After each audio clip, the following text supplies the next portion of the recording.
Hey friends! Oh, I get the cool lighting again! It's back to my regular filming schedule, which is right before work, which is I have to rush and make a video. But this is the life of a YouTuber who works a full-time job as I'm growing my channel. So if you're if you're a small YouTube channel, I am right there with you.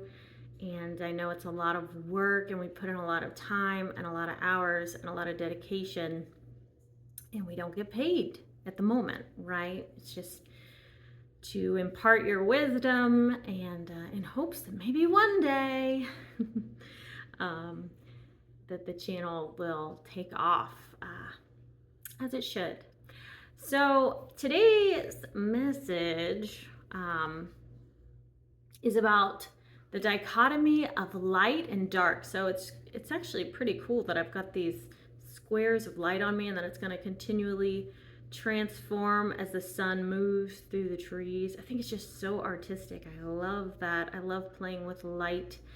I don't know if you guys remember the artist from, I feel like it's the 90s. He was big in the 90s. It was Thomas Kincaid. I think they called him the painter of light. You can look him up.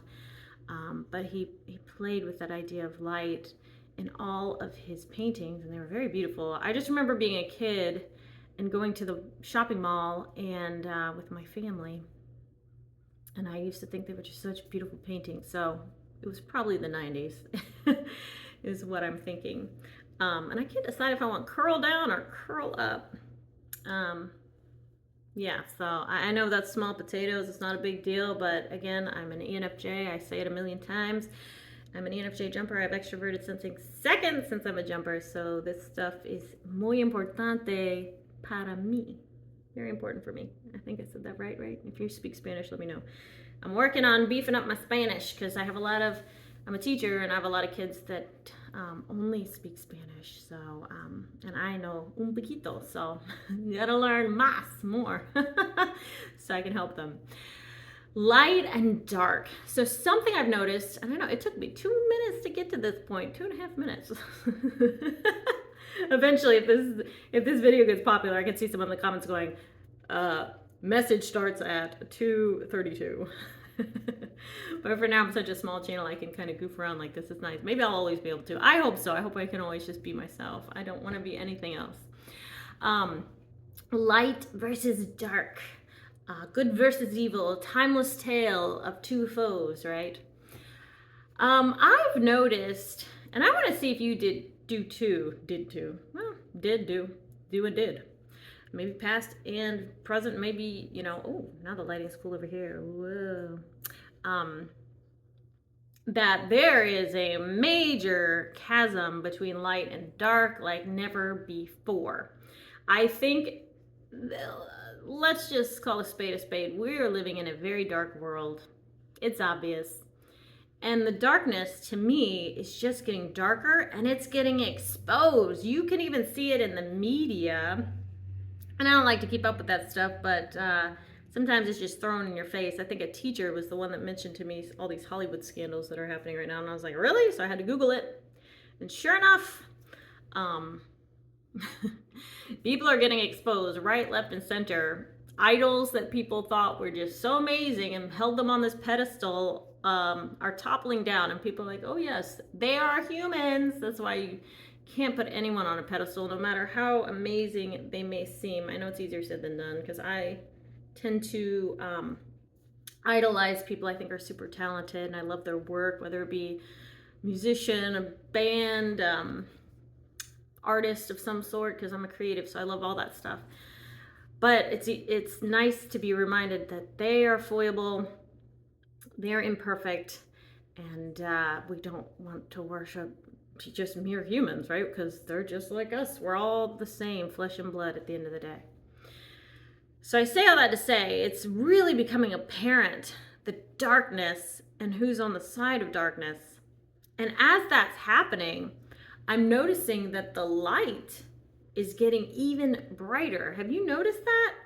Have you noticed that people that are shining and that are sending out messages of positivity and happiness and joy and peace and love, it's just like there's more of it, the quantity, the quality, the people that are out helping during, all these, let's say, we'll use the hurricanes, all the tragedies in the South that have happened in America, for example. So many people stepping up and helping, like Mr. Rogers said. You guys, I have such a soft spot for Mr. Rogers.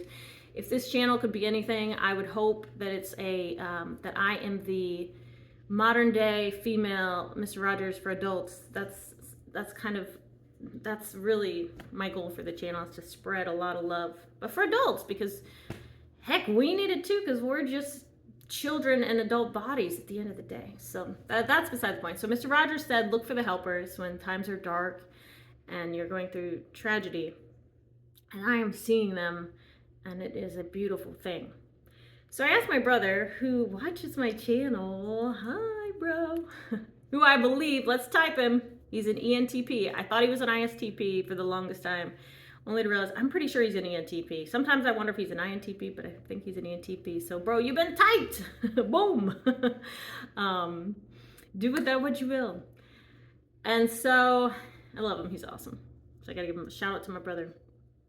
But I was talking to him yesterday, and I said, I feel like the chasm between light and dark is just widening. And I feel like you used to be able to kind of play in the middle. That's honestly where it's like, because I can dance between the two. I've integrated my shadow. For those of you that are into psychology, Carl Jung talks about the shadow, which are the dark aspects of yourself, the parts you want other people to know about or to see, or you just don't want to expose them because it's terrible. We all have that in us. We all have, because we're humans, right? We all have that dark part of ourselves. But if you acknowledge it and you express it in healthy ways, you can fold it into yourself, and it's not this unwieldy creature, so to speak. It's like you're taming that beast inside of you instead of letting it go feral. And so things like, I don't know, being a singer of a metal band has helped me just to express things like anger and frustration and things in a healthy way. So that's why I think different means of expression, if you, whatever that might be, maybe you need to take martial arts classes just to kick butt in a healthy way. You're not doing it for violence's sake, but you're doing, I don't know, that's a terrible example. But anyway, you get the point.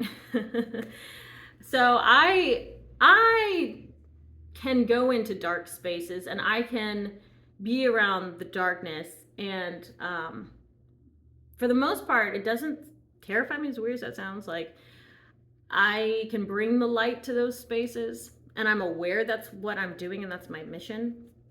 I'm not there to also be the dark. It's like, no, well, I'm gonna stand out. I'm the light. I'm sorry, it's just gonna stand out. And I'm gonna love on the dark, the people who are in the dark. But it's really interesting. I think for those of us that were able to go between, I'm seeing now, it's like, oh, well, now it's really obvious. You're either like team light or team dark. As crazy as that sounds. I know people are probably like, Rebecca, what are you talking about? This is so esoteric and weird. But it's spiritual, and if you're a spiritual person and you have eyes to see in the spiritual realm, you can feel this and you can see this. And maybe even if you don't, if you're not somebody that's highly attuned to that, if you can see it, you maybe will see it too, because like I said, it's just become so apparent that that there are two forces. And it makes sense too, right? Because this world is a binary world. It's like ones and zeros, right? It's one thing and it's opposite. So the light shines best in the dark. Honestly, that's when you look up at the sky at night, the stars and the moon, what is helping them shine so brightly is that they're contrast against that darkness. So if you are someone that shines brightly and maybe you're in a dark space, maybe hold on to that, because that helps me sometimes when I feel like I'm just being thrust into the darkness. And I'm like, oh. It's to remember that that's part of our mission, is people who carry that love and that peace and that light is to spread it in the places of darkness. So on my lighting, I'm gonna have to like move over here to get the cool lighting. It went way over there now. I was hoping I'd have it for the whole video. So that's really my message. I'm hitting that sweet spot 10-minute mark. I love it. I think that's a good amount for a video. Not too long, not too short. It's the Goldilocks of YouTube video time. So thank you all for listening. I would love to hear your thoughts on this, how you're feeling about modern day society. And I know, now that I think about it, there was the Dark Ages. It was literally called the Dark Ages. This feels like part two, but let's hope not. So thank you all so much for watching. I appreciate you, and I will see you. Oh, and I love you. If I didn't say that, I gotta send you so much love, right? That's hopefully you can feel the good energy through my phone, my camera on my phone, my camera. Because that is what I'm trying to do, even though I have to go through this medium of technology. You're not right in front of me, which I would love, but I'm thankful for this regardless. I hope you feel it. So I love you guys, and I'll see you in the next one. Bye.